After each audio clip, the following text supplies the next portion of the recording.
cockpit video from Russian bombers over Syria today. Pinpoint strikes against terrorists, claim the Russians.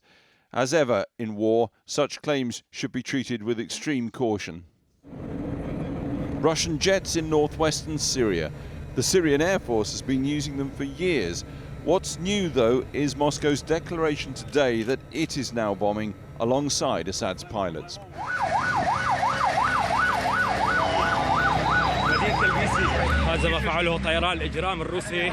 These are the crimes of the Russians and Iranians, says the man with the camera in Talbisa, just north of Homs, and for years an anti-Assad rebel stronghold, not IS country.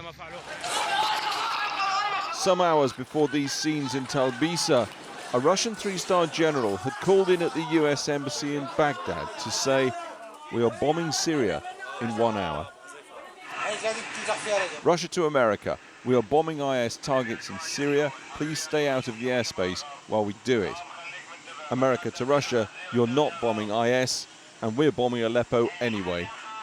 Accidents do happen, and if America is unlikely to stop carrying out its missions in Syria just because the Russians decided to up the stakes, so the chances of an accident happening in the air over Syria are not insignificant.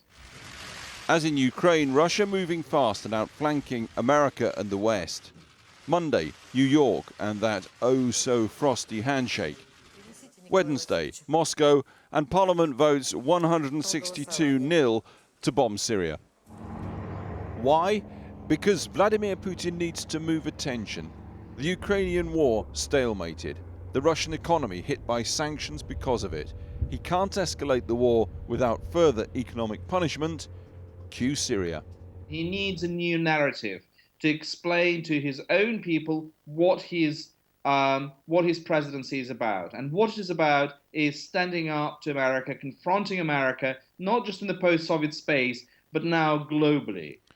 The Russian top priority in Syria: protect their coastal bases and President Assad's Alawite heartland, Tartus and Latakia. They need to secure their main airbase at Bashar al-Assad airport. All are under threat as anti-Assad rebels, not IS, sweep southwest from Aleppo and Idlib to pound places like Latakia with Grad missiles. Of course, we're not going to plunge into this conflict. Our actions will be performed within very strictly set limits. First of all, we will support the Syrian army only in its legitimate fight, specifically against terrorist groups. Secondly, the support will be from the air without participation in ground operations. And third, such support will be limited in time.